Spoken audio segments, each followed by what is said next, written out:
Dragă suflet stelar, te-ai întrebat vreodată ce este regretul? Este o rană a trecutului sau un profesor al prezentului? Este un zid care te trage înapoi sau o poartă care te învață cum să pășești mai liber? Regretul nu este doar o emoție. El apare atunci când o parte din tine știe că ai fi putut alege altfel, dar nu ai făcut-o. Când sufletul îți șoptea ceva, iar mintea s-a opus. Este netrăirea momentului prezent, acea ezitare care ne lasă suspendați între aș fi vrut și nu am îndrăznit. De cele mai multe ori regretăm ceea ce nu am făcut. Regretăm cuvintele nerostite, îmbrățișările amânate, drumurile neparcurse. Mult mai rar regretăm ce am făcut, chiar dacă uneori a durut. Pentru că atunci când facem acțiunea, chiar și greșind, sufletul trăiește și învață. Dar când amânăm sau refuzăm să ascultăm chemarea Lui, acolo se naște o rană pe care o numim regret.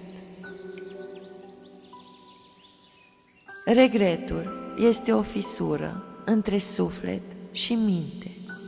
Mintea vrea siguranță, control, validare. Sufletul vrea experiență, curgere, adevăr. Iar între ele, acolo unde nu ne-am permis să fim, rămâne un gol. Secretul este să transformăm această energie.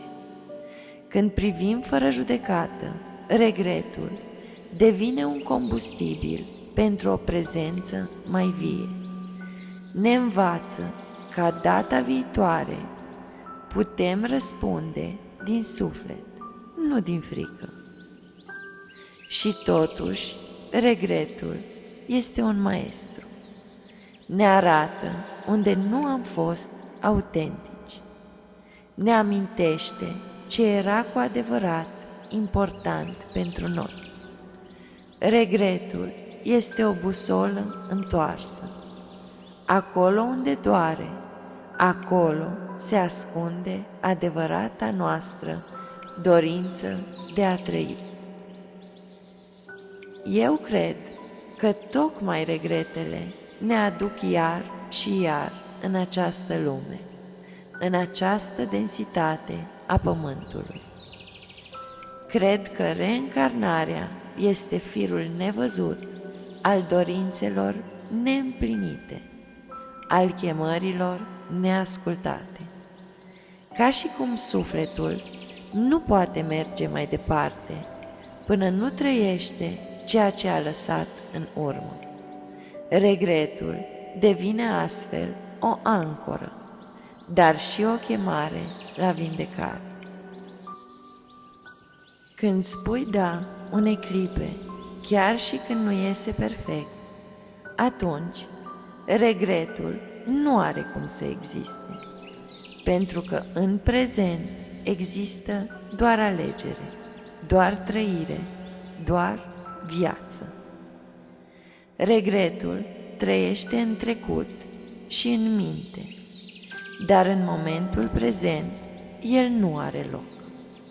Așadar, acceptarea este cheia. Dacă putem spune da vieții, chiar și atunci când nu a ieșit cum ar fi trebuit, atunci regretul se topește și devine înțelepciune.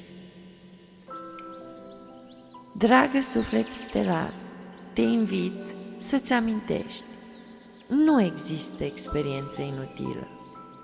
Chiar și rătăcirile, chiar și tăcerile, chiar și pașii greșiți îți aparțin.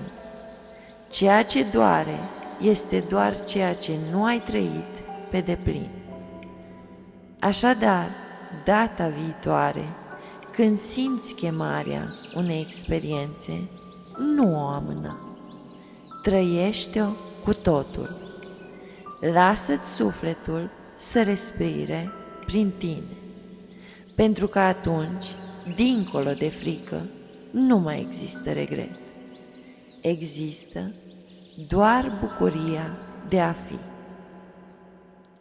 Iar dacă vreodată vei privi înapoi, să nu vezi absențe, ci lecții. Să nu vezi goluri, ci flăcări care te-au adus mai aproape de tine. Pentru că nu ești aici ca să eviți greșelile. Ești aici ca să trăiești, plenar, adevărat, prezent. Iar dincolo de toate regretele, adevărul este simplu. Fiecare clipă este o poartă nouă, o reînnoire. Viața nu îți ia niciodată șansa de a fi prezent. Chiar și atunci când crezi că ai pierdut ceva, de fapt, ți se deschide un alt drum.